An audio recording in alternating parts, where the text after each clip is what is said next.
मेरा नाम ऐश्वर्या है। मैं उत्तर प्रदेश के संग्रामपुर गांव की रहने वाली हूँ, जहां मैं अपनी इकलौती बेटी के साथ रहा करती थी। मेरी बेटी 7 साल की उम्र की थी जब उसके पिता एक बीमारी के कारण हम दोनों को छोड़कर चले गए थे। तभी से ही मेरी बेटी ने मुझे ही अपनी माँ और अपना पिता माना था। मैंने उसकी परवरिश बड़ी मुश्किल से की थी, क्योंकि मेरा सहारा कोई भी नहीं था।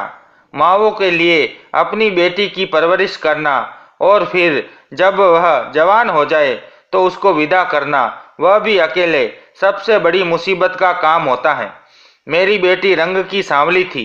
वह देखने में भी बहुत ज़्यादा मोटी थी।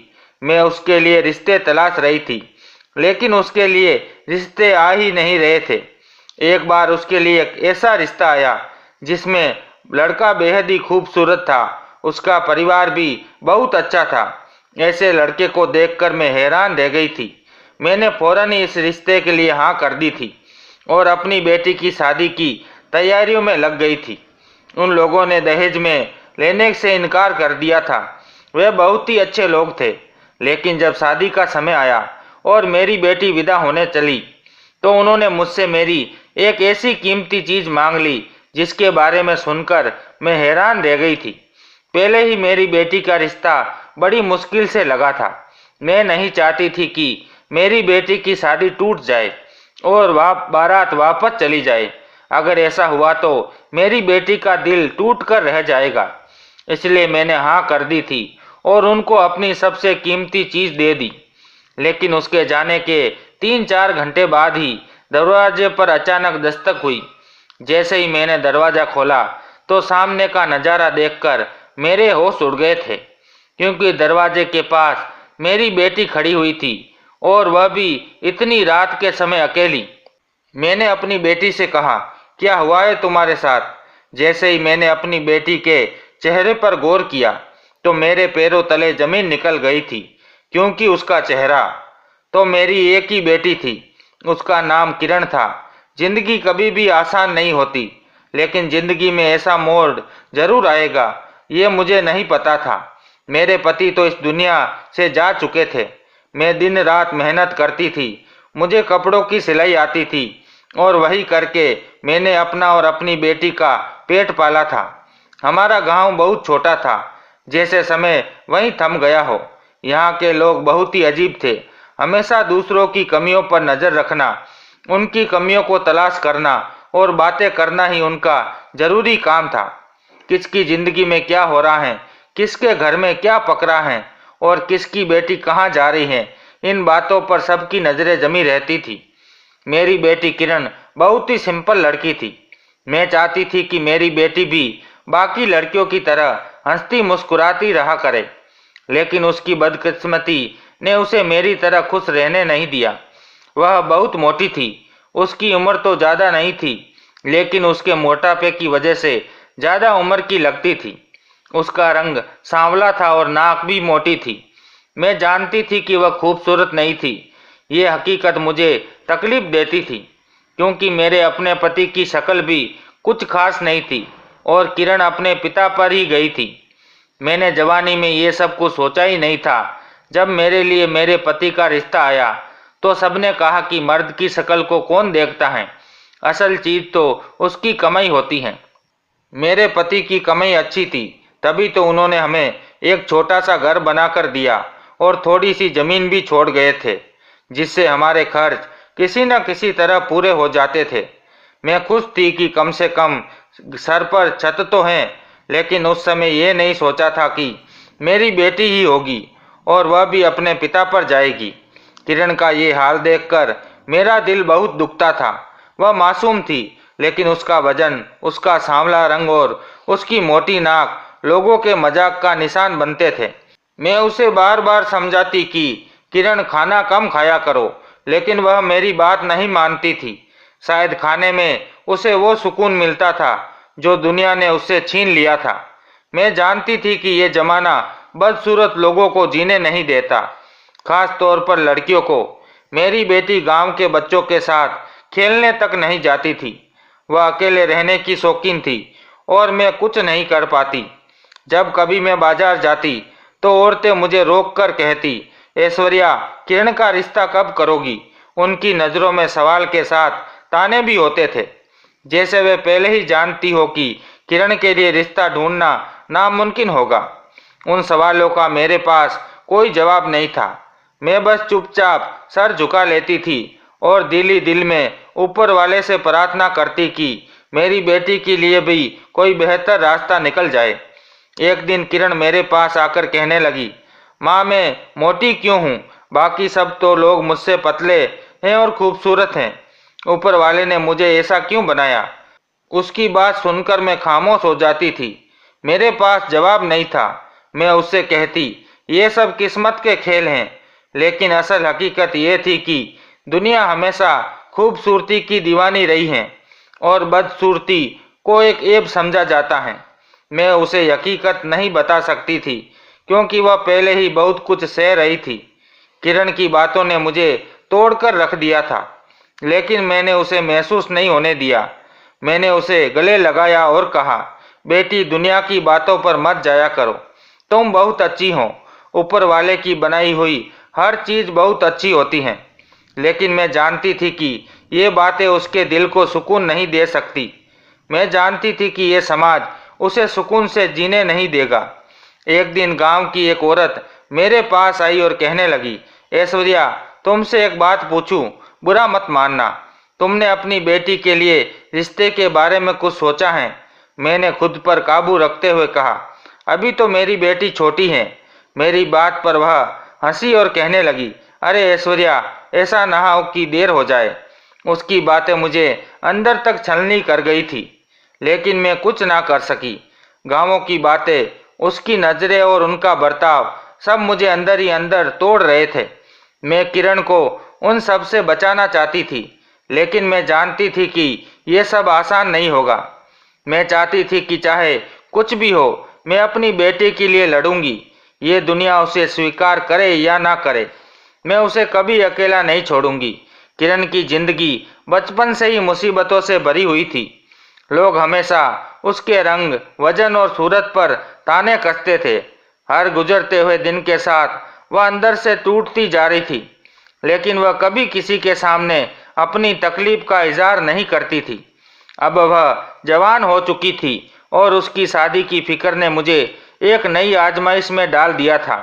गांव की औरतें और मर्द हमेशा हमारी जिंदगी में झांकने की कोशिश करते थे। मेरी बेटी के लिए रिश्ता कहाँ मिलेगा, इन बातों ने मुझे छलनी कर दिया था। लेकिन मैंने हिम्मत नहीं हारी। मैंने सोचा कि अपनी बेटी के लिए रिश्ता तलाश करना मेरी जिम्मेदारी है, चाहे दुनिया कुछ भी कहे। हमारे गांव की एक औरत थी जो रिश्ते लगवाया करती थी। उसे गांव के लोग रश्मि बुआ कहा करते थे। मैं उस औरत के पास गई। मैंने उसे पैसे दिए और कहा कि मेरी बेटी के लिए अच्छा सा रिश्ता तलाश करे। लेकिन मैंने उसे अच्छे से समझा दिया था कि ये बात किसी को ना पता चले। मैं नहीं चाहती थी कि लोग हमारे बारे में और ज़्यादा बातें बनाएं। कुछ दिन बाद ही मेरी बेटी के रिश्ते आने शुरू हो गए। लोग हैरान थे कि किरण के लिए रिश्ते कैसे आ रहे हैं। लोग जैसी भी बातें कर रहे थे, मैं उनकी बातों को नज़रअंदाज करती रही। हर बार जब कोई रिश्ता आता तो मैं दिल ही दिल में उम्मीद बांध लिया करती थी, शायद ये रिश्ता मेरी बेटी के लिए ठीक होगा। लेकिन हर बार वह उम्मीद टूट जाती थी। रिश्ते देखने के लिए आने वाले लोग किरण को देखते ही साफ इनकार कर देते। उनके कड़वे कड़वे शब्द मेरे दिल को काट कर रख देते थे। वे लोग कहते हैं थे, इतनी मोटी लड़की, शादी के बाद अगर 2 बच्चे हो गए तब तो यह दरवाजे से भी नहीं गुजर सकेगी। कोई हो सकता है? इनका रंग तो देखो, ऐसा लगता है जैसे किसी गहरे मटियाले कपड़े में लपेट लिया गया हो। उनकी बातों की वजह से मेरी बेटी का चेहरा दुखी हो जाता था, लेकिन वह कुछ नहीं कहती थी। किरण के दिल को बहलाने के लिए मैंने एक अनोखा फैसला किया था। मैंने सोचा कि मैं अपनी बेटी को खुश करने के लिए घर में एक जानवर रख लूं, क्योंकि मेरी बेटी को जानवरों का बहुत शौक था। मैंने अपनी जमा पूंजी खर्च करके एक बकरी खरीद ली। ये बकरी बहुत ही ज़्यादा सुंदर थी और अच्छी खासी महंगी भी आई थी। उसके खूबसूरत होने से तो मुझे कोई मतलब नहीं था, लेकिन उसके आ जाने से मेरी बेटी खुश हो गई थी। उसके चेहरे पर हमेशा खुशहाली रहती थी। वह बकरी को बहुत प्यार करती थी और उसे बड़े संभाल कर रखती थी। अब हम चाय भी इसी दूध से बनाने लगे थे। बकरी का दूध महंगा होता था, इसलिए हमारा दूध बिकने लगा था और अच्छी खासी कीमत पर लोग उसे खरीद कर ले जाते थे। उन पैसों से मेरा और मेरी बेटी का गुजारा हो जाता था।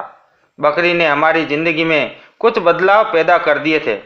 उसके आ जाने से मेरी बेटी घर में सारा दिन चहकती रहती थी और उसके दूध बिकने से जो पैसे हमारे पास आ जाते थे वे भी हमारे लिए बहुत मददगार साबित हुए थे।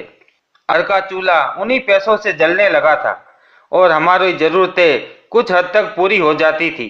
इसके अलावा जो पैसे हमारी जमीन के इनाम से आते थे उन पैसों को मैं अपनी बेटी के दान दहेज के लिए बचा कर रख दिया करती थी। दान दहेज जमा करने की सोच हमेशा से ही मेरे दिल में थी, लेकिन इससे पहले मेरे पास इतने साधन नहीं थे कि मैं कुछ खरीद सकती। अब जब थोड़े बहुत पैसे आने लगे थे तो मैंने अपनी बेटी के लिए छोटा सा सामान खरीदना शुरू कर दिया था। किरण को मैंने इस बात का कभी एहसास नहीं होने दिया कि मैं ये सब कितनी मुश्किल से कर रही हूँ। मैं नहीं चाहती थी कि वह मेरी परेशानियों को समझे या उनसे प्रभावित हो। किरण के लिए सब कुछ बहुत ही अहम था। बकरी ने उसकी ज़िंदगी में जो खुशी भर दी थी वह मुझे भी सुकून देती थी। वह बकरी के साथ खेलती, उसे अपने हाथों से खिलाती और उसके साथ अपने दिल की बातें करती थी। ये सब कुछ देखकर मेरा दिल खुश हो जाता कि कम से कम कुछ लम्हे ऐसे थे जब वह अपनी मुश्किलों को भूलकर खुश हो सकती थी। लेकिन दुनिया की बातें अभी भी ख़त्म नहीं हो पा रही थी। गांव की औरतें अभी भी हम पर नज़रें जमाए रखी हुई थी। वे मेरे पीछे बातें करती रहती थी। ऐश्वर्या अपनी बेटे के लिए दहेज इकट्ठा कर रही हैं, लेकिन इतनी मोटी लड़की को कौन अपने घर की बहू बनाएगा। मैं उस बातों को सुनकर खामोश हो जाती थी, लेकिन दिल ही दिल में प्रार्थना करती थी कि भगवान मेरी किरण के लिए कोई अच्छा सा रिश्ता निकाल दे। मेरे लिए ये समय बहुत कठिन था। एक तरफ लोगों की बातें और ताने, दूसरी तरफ किरण की खामोशी जो मुझे अंदर से मार रही थी। लेकिन मैंने हिम्मत नहीं हारी। मैंने अपने दिल को मजबूत कर लिया और अपने आप से वादा किया कि मुझे अपनी बेटी के लिए ज़रूर लड़ना होगा। आखिर मेरे अलावा उसका इस दुनिया में कौन है? अगर मैं भी उसे नहीं समझूंगी तो फिर मेरी बेटी का क्या होगा? मैं अपनी बेटी को खुश देखने के लिए हर मुमकिन कोशिश करूंगी। किरण बकरी के साथ अपनी दुनिया में बिजी रहने लगी थी। सुबह से शाम तक वह बकरी की देखभाल करती रहती और उसे चारा डालती रहती थी। सुबह के समय दूध निकालती थी और कभी कभी उसके साथ खेलती भी थी। इस तरह मेरी बेटी का दिल लगा रहता था। मुझे भी सुकून था कि उसका दिल बहल जाता है और साथ साथ थोड़ी भागदौड़ भी हो जाती है। लेकिन इसके बावजूद मेरे दिल में एक कमी बाकी थी। मैं जानती थी कि किरण की जिंदगी के लिए सिर्फ यही खुशियाँ काफ़ी नहीं हैं। उसे अपने अच्छे फ्यूचर और एक मोहब्बत करने वाला हम सफ़र की ज़रूरत थी। लेकिन यह सब एक सपना लग रहा था। ऐसे में एक दिन मुझे खबर मिली कि मेरी बचपन की सहेली उर्मिला, जो कई सालों पहले गांव छोड़कर शहर जा बसी थी, लेकिन वह वापस आ गई थी। उर्मिला के बारे में सुनते ही मेरे दिल में खुशी की लहर दौड़ गई थी। वह मेरी बहुत ही पक्की और करीबी सहेली थी। लेकिन गांव छोड़ने के बाद हम दोनों की एक दूसरे से कभी मुलाकात ना हो सकी थी, क्योंकि शहर हमारे गांव से बहुत दूर था। मेरी भी कभी शहर जाना नहीं होता था और वह भी अपनी शादी के बाद गांव वापस नहीं आई थी। उर्मिला एक मामूली सी औरत थी। गांव के लोग के लिए वह एक कैरेक्टरलेस लड़की थी, जिसने अपनी मोहब्बत के लिए अपने खानदान और रस्मों रिवाज की परवाह न करते हुए अपनी मर्जी से शादी कर ली थी। वह अपनी मर्जी की जिंदगी जीने के लिए शहर चली गई थी। वहां जाकर उसने नौकरी की और अपने पति के साथ एक खुशहाल जिंदगी गुजारने लगी। ऊपर वाले ने उसे औलाद के रूप में बेटी दी थी। लेकिन अब जब उसकी बेटी जवान हो गई और अब इतने सालों के बाद अपनी बेटी की शादी करने के बाद वह दोबारा से अपने गांव लौटकर आ गई थी। उर्मिला जब वापस आ गई तो सबसे पहले मुझसे मिलने के लिए आई थी। उसे देखकर मुझे ऐसा लग रहा था जैसे बरसों के फासले खत्म हो गए हो। वह मुझसे गले मिली तो मेरी आंखों से लगता आंसू बहने लगे थे। मैंने कहा, तुम वापस आ गई हो, ऐसा लगता है जैसे मेरी बहन लौट आई है। मेरी बात पर उर्मिला मुस्कुराई और धीमी आवाज में कहने लगी, हाँ मैं वापस आ गई हूँ, लेकिन अब मैं तुम्हारे लिए यहाँ हूँ। मैंने उससे कहा कि वह मेरे घर में आकर रहने लगे, क्योंकि उसके घर में अकेले रहने का अब कोई फायदा नहीं था। उसके माता पिता के मरने के बाद उसका घर बंद पड़ा हुआ था। वह मेरी बात फौरन मान गई थी और मेरे साथ ही रहने लगी थी। उर्मिला के आ जाने से मेरे घर में एक नई खुशियों का आगाज हुआ था। वह ना सिर्फ मेरी हिम्मत बंधाती थी, बल्कि मेरी अकेलेपन को दूर हो गया था। हम दोनों एक दूसरे से घंटों तक बातें करते थे और अपना पुराना बिताया हुआ वक्त याद करते रहते थे और अपनी परेशानियों का हल ढूंढने की कोशिश करते थे। उर्मिला ने मुझे अपनी जिंदगी की कहानी सुनाई कि कैसे उसने अपने हक के लिए लड़ाई की और कैसे अपने पति के साथ नई दुनिया बसाई, और अब अपनी बेटी की शादी के बाद बेफिक्री के साथ वह यहाँ वापस लौट आई थी। मैंने अपने दिल की बातें उसके साथ शेयर की और उसे किरण की मुसीबतों के बारे में बताया। एक दिन उर्मिला ने किरण की मुश्किलों के बारे में बात करते हुए कहा, ऐश्वर्या, तुम्हारी बेटी ने अपनी हालत जैसे बना रखी है, उस हिसाब से तो उसका रिश्ता मिलना आसान नहीं होगा। मैंने उदासी से उर्मिला को जवाब दिया, तो फिर मैं क्या करूं, कैसे होगा सब? उर्मिला ने शरारती अंदाज में मुस्कुराकर जवाब दिया, जब घी सीधी उंगली से न निकले तो उंगली को टेढ़ा कर देना चाहिए। मैंने उसकी बात सुनकर हैरानी से पूछा, तुम क्या कहना चाहती हो? तो वह हंसी और कहने लगी, तुम फिक्र मत करो, मैं सब ठीक कर दूंगी। लेकिन मैं उसकी बातों से पूरी तरह बेफिक्र नहीं थी। उर्मिला हमेशा से ही अपनी जिंदगी के फैसले अपने हिसाब से करती थी और इसी वजह से गांव के लोग उसके बारे में उल्टी सीधी बातें बनाया करते थे। वो अक्सर कहते थे कि कोई भी लड़की उर्मिला जैसी न निकले। गांव के लोगों से ऐसी बातें सुनकर भी उर्मिला अपनी जिंदगी अपने हिसाब से ही जीती थी और लोगों की बातों को इग्नोर करती थी। वह कहा करती थी, अगर अपने लिए अच्छा बनना है तो जमाने की नज़र में बड़ा बनना ही पड़ता है। उर्मिला ने मुझे यकीन दिलाया कि वह किरण के लिए कोई ना कोई बेहतर हल निकाल ही लेगी। उसके शब्दों में इतना भरोसा था कि मुझे लगा कि शायद वह सच में कुछ कर सकती हैं, लेकिन मेरे दिल में अभी भी भरोसा नहीं था। मुझे शक था कि इस गांव की अजीब रिवायत और लोगों के जहरीले बर्ताव के बीच उर्मिला वाकई कुछ कर सकेगी या नहीं।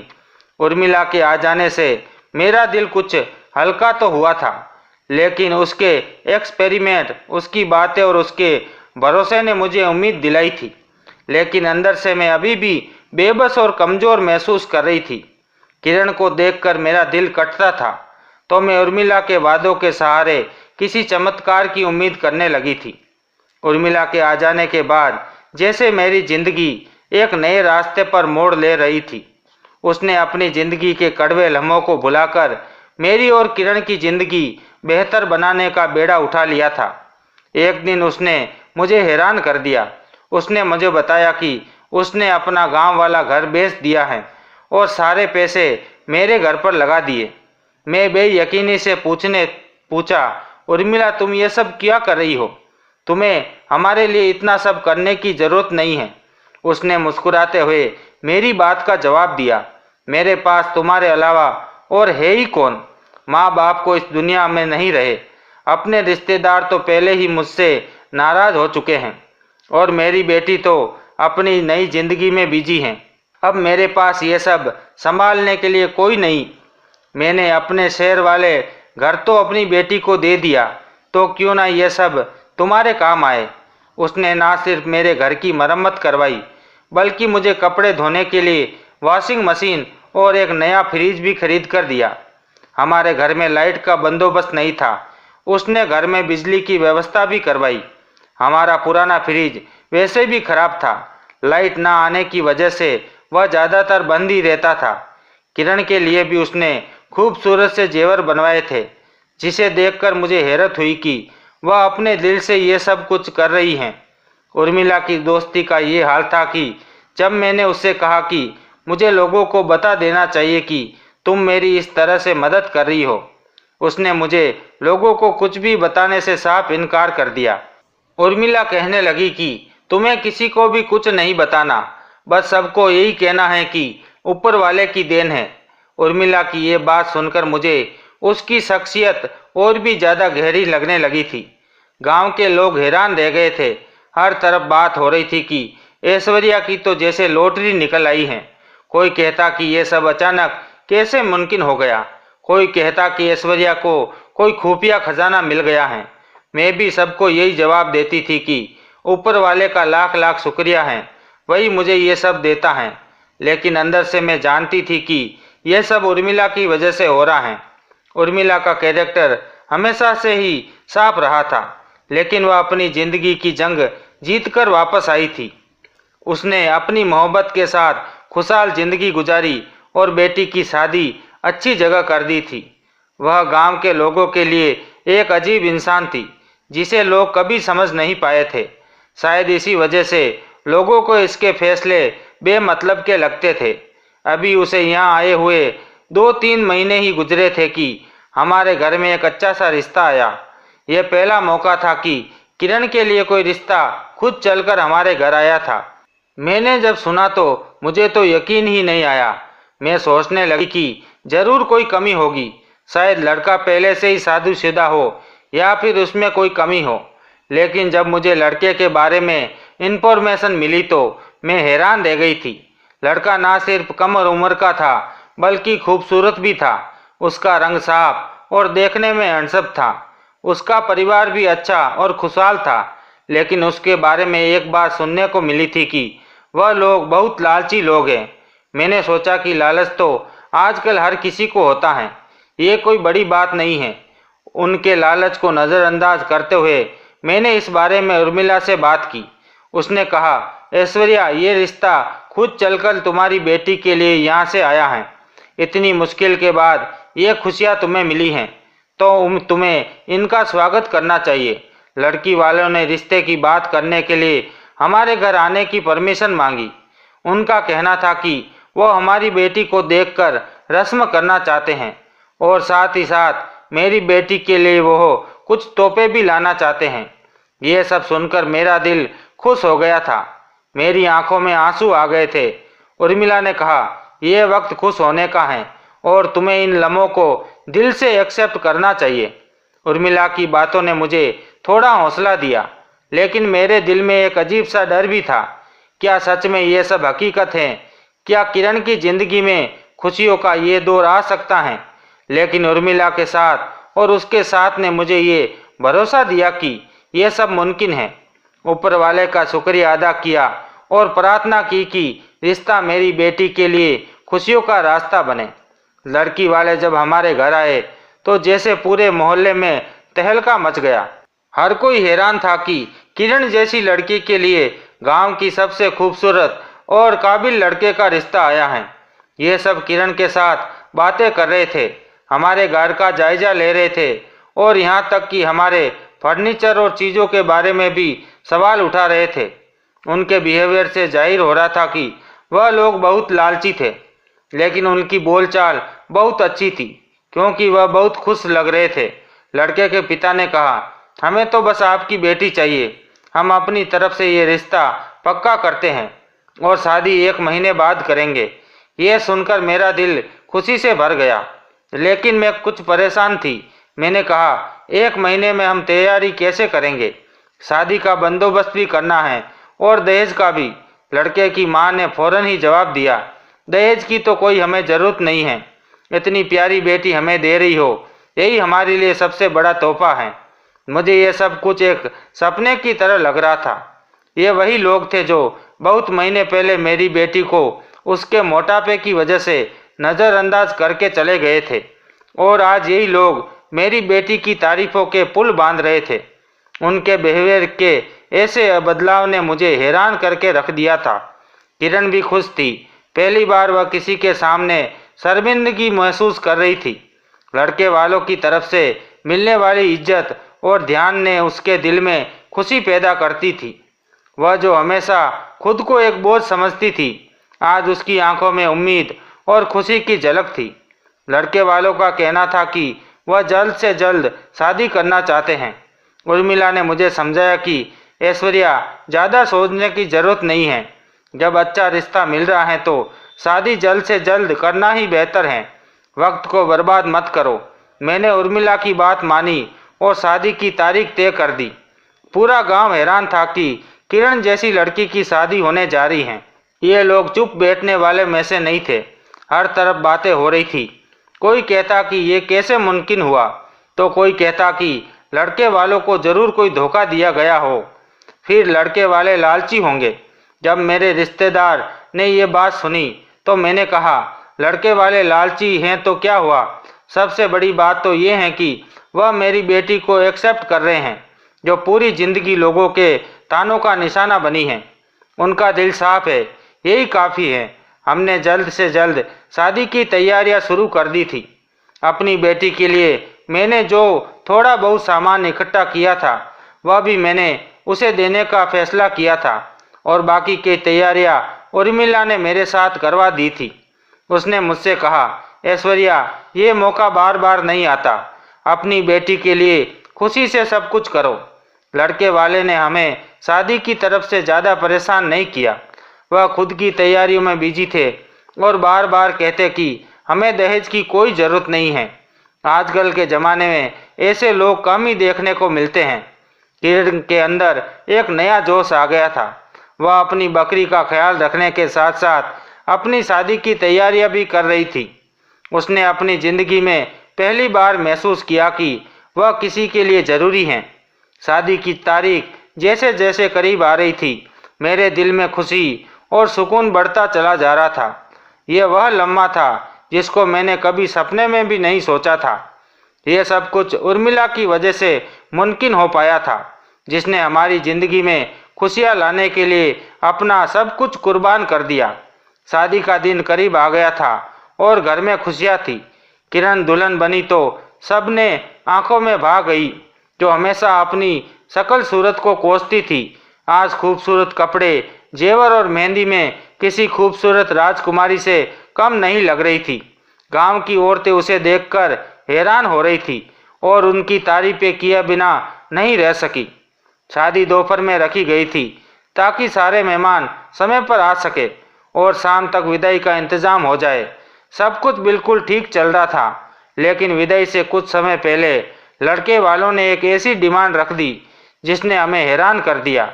लड़के के पिता ने अचानक हमसे कहा, हमने आपसे दहेज में तो कुछ नहीं मांगा, लेकिन हमें आपसे एक चीज़ चाहिए।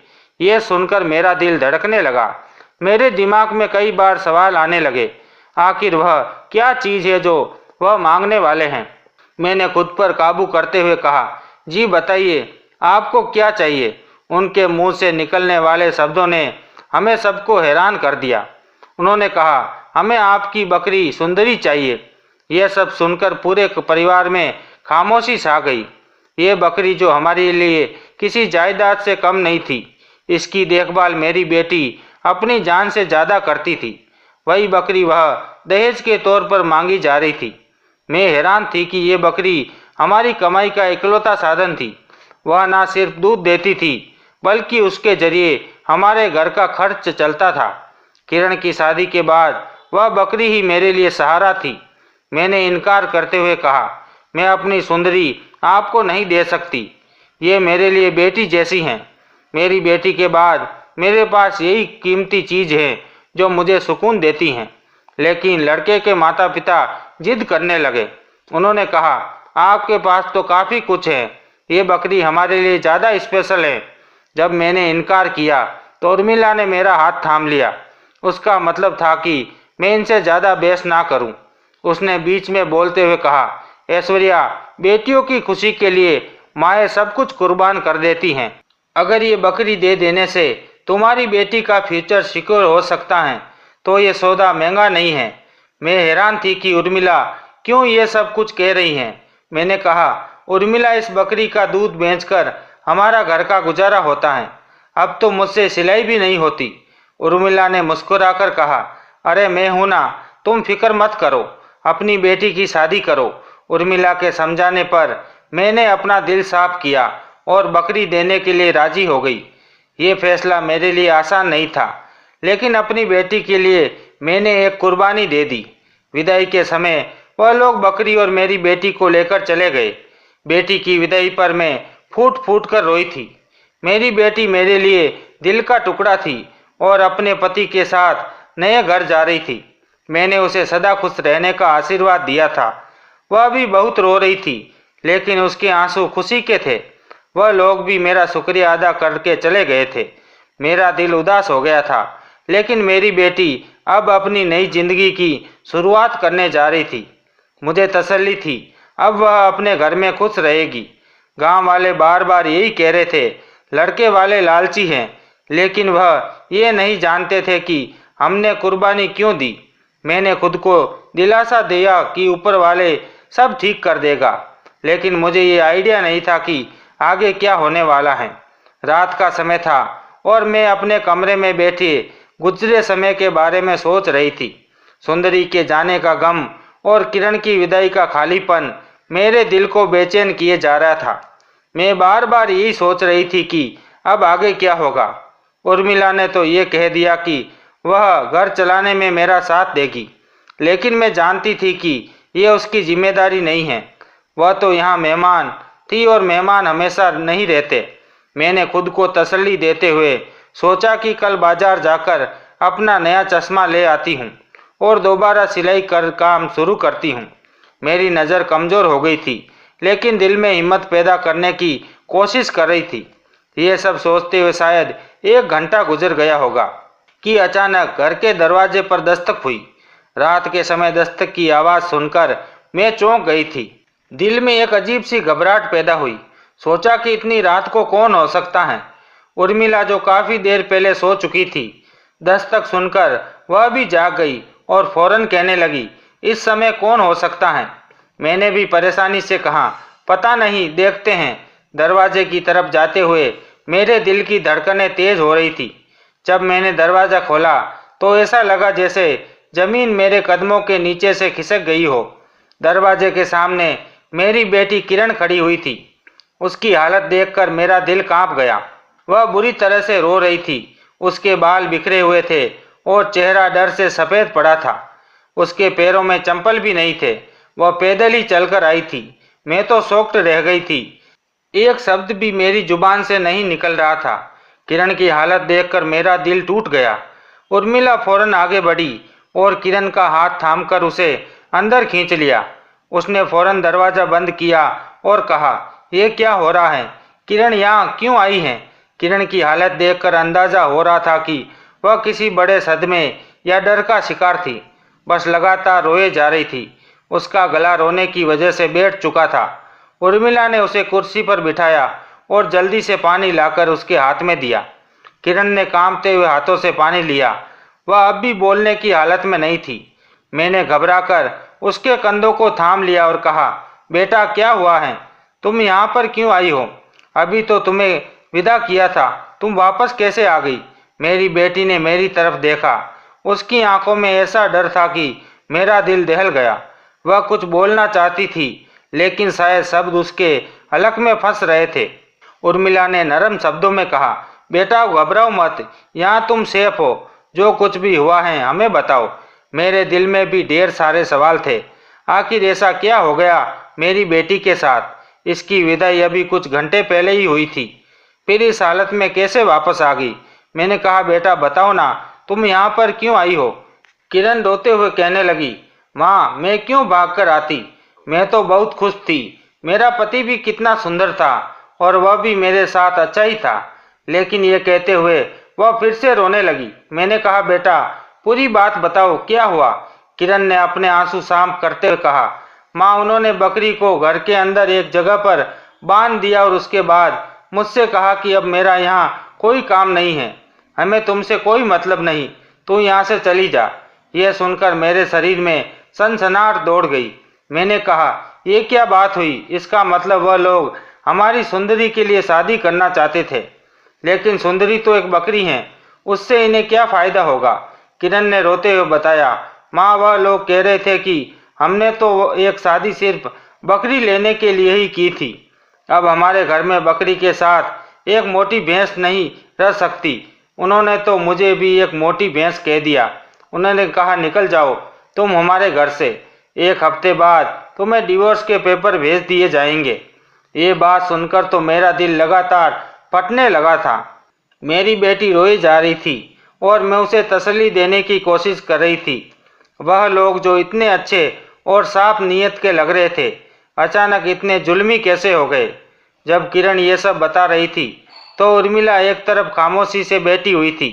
उसके चेहरे पर एक अजीब सा सुकून था, जैसे उसे पहले से ही मालूम था कि यह सब कुछ होने वाला है। मैंने कहा, बेटा अब तुम रोना बंद करो, अब तुम हमारे घर आ गई हो। किरण को संभालना बहुत मुश्किल हो रहा था। आखिरकार मैंने उसे तसल्ली दी तो थोड़ी देर के बाद वह सो गई थी। बड़ी मुश्किल से वह सोई, लेकिन मैं पूरी रात जागने पर मजबूर हो गई। जब किरण सो गई तो उर्मिला मेरे पास आई। उसकी आवाज़ में एक अजीब सा दर्द था जो मैंने पहले कभी भी महसूस नहीं किया। वह मुझसे रोते हुए माफ़ी मांग रही थी। मैंने कहा, तुम मुझसे किस बात की माफ़ी मांग रही हो? इसमें तुम्हारी क्या गलती है? उर्मिला ने गहरी सांस ली और कहने लगी, ऐश्वर्या, मुझे ये बात पहले ही पता चल गई थी कि वह लोग सिर्फ सुंदरी के लिए ही शादी कर रहे हैं। लेकिन मैंने सोचा कि अगर वह सुंदरी के बहाने किरण को अपना ले और उसे इज्जत से अपने घर की बहू बना ले तो ये सौदा बुरा नहीं है। मैंने हैरानी से कहा, तुम्हें ये सब कैसे पता था? तुमने मुझे क्यों नहीं बताया? ये सब क्या है? उर्मिला की आंखों में आंसू आ गए। वह कहने लगी, ऐश्वर्या, तुम जानती हो कि मैं हमेशा तुम्हारी मदद करना चाहती हूँ। तुम्हारी बेटी की शादी तुम्हारे लिए एक बड़ी मुश्किल बन चुकी थी और मैंने सोचा कि ये लोग अगर किरण को एक्सेप्ट कर ले तो उसकी ज़िंदगी बेहतर हो जाएगी। मैंने उनकी नीयत भांप ली थी, लेकिन ये भी सोचा कि शायद शादी के बाद सब कुछ ठीक हो जाए। उर्मिला की बात सुनकर मैं गुस्से और बेबसी के बीच उलझ गई।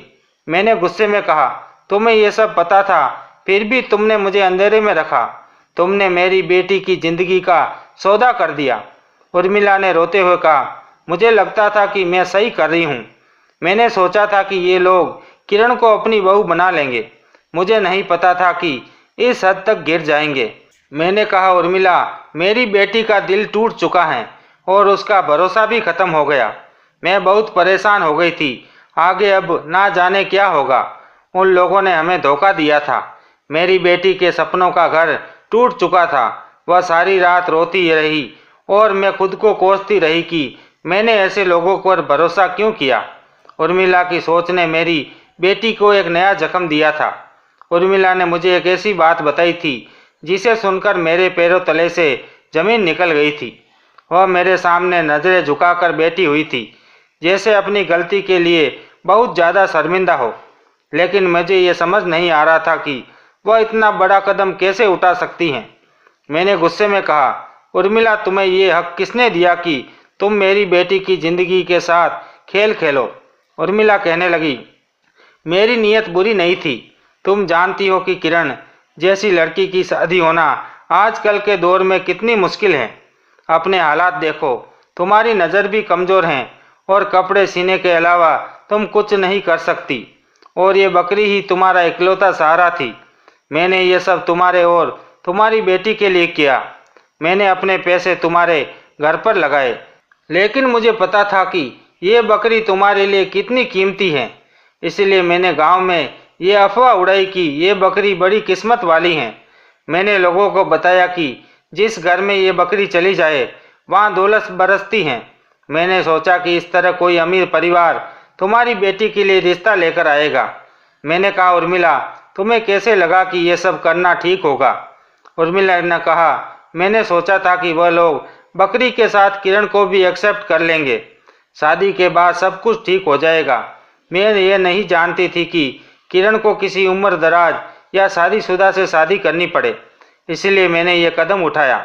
मैंने जो बातें फैलाई थी वो आखिरकार इन लोगों के कानों तक पहुंच गई थी। उन्हें पता था कि तुम बकरी किसी को नहीं दोगी, इसलिए उन्होंने ये प्लान बनाया कि किरण से शादी का नाटक करेंगे और बकरी हासिल कर लेंगे, क्योंकि ये लोग इस पूरे गांव के सबसे ज़्यादा लालची लोग थे। इसलिए मैंने सोचा कि इन लोगों को हम ही धोखा दे सकते हैं। ये सुनकर मेरा दिल दहल गया। मैंने उर्मिला ने से कहा, उर्मिला, तुम्हें अंदाज़ा भी है कि तुम्हारी इन हरकतों की वजह से मेरी बेटी के सपने और इज्जत भी मिट्टी में मिल गए। उर्मिला ने रोते हुए कहा, ऐश्वर्य, मुझे लगा कि यह सब तुम्हारी बेटी के लिए बेहतर होगा। मैं नहीं जानती थी कि वह लोग इतने नीच और लालची निकलेंगे। मेरी नीयत सिर्फ तुम्हारी मदद करने की थी, लेकिन मैंने सब कुछ बिगाड़ दिया। मुझे माफ़ कर दो। यह सब कुछ सुनने के बाद मेरा दिल किसी भी माफ़ी के लिए तैयार नहीं था। मैंने पूरे एक हफ्ते तक उर्मिला से बात नहीं की थी। किरण को उसके कमरे में बंद देखा तो मेरा दिल टुकड़े टुकड़े हो गया। वह सारा दिन खामोश रहती थी, ना कुछ खाती थी, ना कुछ पीती थी। मैं जानती थी कि यह सब सिर्फ एक समय की बात नहीं थी।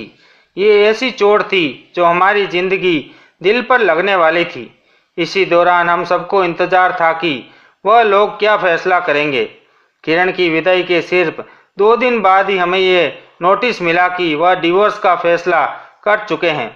उर्मिला बार बार कहती रही कि वह उन लोगों से बात करेगी, लेकिन उनका फैसला अटल था। डिवोर्स का नोटिस मिलने के बाद मैंने अपनी बेटी को तसल्ली देने की कोशिश की, लेकिन मैं खुद अंदर से खाली हो चुकी थी। मेरी बेटी की जिंदगी एक खेल बन चुकी थी और मैं अपनी बेबसी पर शर्मिंदा थी। उर्मिला हर समय मेरे सामने आकर माफ़ी मांगती रहती थी, लेकिन मैं उसे नज़रें नहीं मिला पाती थी। आखिरकार एक दिन मैंने उर्मिला से कहा, तुम्हारी नीयत शायद बुरी ना हो, लेकिन ये दुनिया नीयत से नहीं चलती। तुमने जो किया उसका नुकसान मेरी बेटी को भुगतना पड़ा। उर्मिला ने वादा किया कि वह किरण की जिंदगी को बेहतर बनाने में मेरी मदद करेगी, लेकिन मैं जानती थी कि अभी ये सब बातें सिर्फ तसल्ली देने के लिए हैं। किरण के लिए डिवोर्स एक रस्म कार्रवाई थी, लेकिन उसका असर उसकी आत्मा पर पड़ चुका था। मैंने फैसला किया कि मैं अब किरण की जिंदगी को संवारने के लिए खुद कुछ कर लूँगी।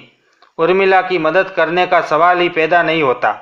किरण को जिंदगी के इस इम्तिहान से निकालने के लिए मुझे जो भी करना होगा मैं करूँगी। इस समय मुझे ये नहीं पता कि आगे क्या होगा, लेकिन एक माँ के तौर पर मैंने फैसला किया कि मेरी बेटी की जिंदगी दोबारा से खुशियों से भर जाएगी।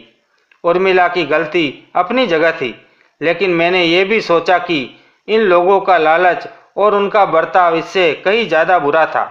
अगर वह लोग बकरी के लिए मेरी बेटी को एक्सेप्ट भी कर लेते तो वह जिंदगी भर मेरी बेटी को ताने देते, उसे नीचा दिखाते और वह कभी खुश नहीं रह पाती। ये सब सोचकर मुझे यकीन हो गया कि ये रिश्ता ख़त्म होना ही बेहतर था। किरण को इस सदमे से बाहर निकालने में समय लगा, लेकिन मैंने उसे समझाया कि ज़िंदगी में हमें हमेशा दूसरा मौका मिलता है और ये ज़रूरी नहीं कि एक नाकामी ज़िंदगी को बर्बाद कर दे। किरण को तसल्ली देना आसान नहीं था, लेकिन धीरे धीरे वह खुद को संभालने लगी। कुछ महीने गुजरने के बाद हमारे गांव में एक बुजुर्ग ने हमें बताया कि वह किरण के लिए एक अच्छा सा रिश्ता जानते हैं। मैंने उनसे कहा कि हमें पहले लड़के के बारे में सारी जानकारी हासिल करनी है। लड़के का नाम ऋतिक था। वह एक शरीफ आदमी था जो शहर में अच्छी नौकरी करता था। उसकी सैलरी भी मामूली थी और उसका पहली पत्नी इस दुनिया को छोड़कर चली जा चुकी थी। उसका एक बेटा भी था जो अपने दादा दादी के पास रहता था। ऋतिक ने खुद अपनी माँ के जरिए किरण का रिश्ता मांगा था। मैंने फैसला किया कि इस बार कोई बात छुपाई नहीं जाएगी। ऋतिक की माँ हमारे घर आ गई तो मैंने किरण की पहली शादी और उसके नाकाम अंदाज के बारे में खुलकर बता दिया था। मुझे डर था कि शायद वो ये सुनकर रिश्ता ख़त्म कर देंगे, लेकिन हैरत की बात यह थी कि जब ऋतिक की माँ ने सब कुछ जानते हुए भी मेरी बेटी को एक्सेप्ट कर लिया। उन्होंने कहा, हमारा बेटा एक अच्छा इंसान है और वह अपनी ज़िंदगी के लिए एक अच्छी हमसफ़र चाहता है। हमें आपकी बेटी पसंद है। ऋतिक और किरण की बातचीत भी करवाई गई थी ताकि दोनों एक दूसरे को समझ सके। ऋतिक ने किरण से कहा, मैं ये नहीं जानता कि आप अपना बीता हुआ कल भूल जाओगी, लेकिन मैं वादा करता हूँ कि आपको कभी आपका पुराना समय याद नहीं आने दूंगा। मैं आपको इज्जत दूंगा और एक नई जिंदगी शुरू करने का मौका दूंगा। ये बात सुनकर किरण के चेहरे पर एक उम्मीद की झलक नजर आई थी। मुझे लगा कि शायद ये वह इंसान है जो मेरी बेटी के टूटे हुए दिल को जोड़ सकेगा। किरण की शादी सिंपल तरीके से की गई। इस बार किसी तरह का धोखा या झूठ नहीं बोला गया। और उर्मिला ने भी शादी की तैयारियां बढ़ चढ़कर की। किरण की विदाई के समय मेरे दिल में खुशी के साथ साथ सुकून भी था कि अब वह ऐसे घर में जा रही हैं जहां उसे इज्जत और मोहब्बत मिलेगी। ऋतिक ने किरण को शहर ले जाकर अपना घर बसाया। किरण ने उर्मिला के फ़ोन पर फ़ोन करते हुए मुझे बताया कि वह अपनी ससुराल में बहुत खुश हैं। उसका पति उसका बहुत ख्याल रखता है और वह एक दूसरे के साथ बहुत इज्जत और मोहब्बत से रहते हैं। किरण की शादी के बाद मैं और उर्मिला एक बार फिर से अकेले रह गए। मैंने उर्मिला को माफ़ कर दिया था क्योंकि उसकी नीयत बुरी नहीं थी और उसने अपनी गलती भी एक्सेप्ट कर ली थी। हम दोनों ने मिलकर फैसला किया कि अपनी बाकी की ज़िंदगी सुकून और मोहब्बत के साथ गुजारेंगे। उर्मिला और मैं अब दोनों बहनों की तरह रहने लगे। वह मेरे कामों में मदद करती और मैं उसकी मौजूदगी को अपनी ज़िंदगी का अहम हिस्सा मानती हूँ। ज़िंदगी हमें हमेशा मुश्किलें देती हैं, लेकिन इन मुश्किलों के साथ ही नए मौके भी मिलते हैं।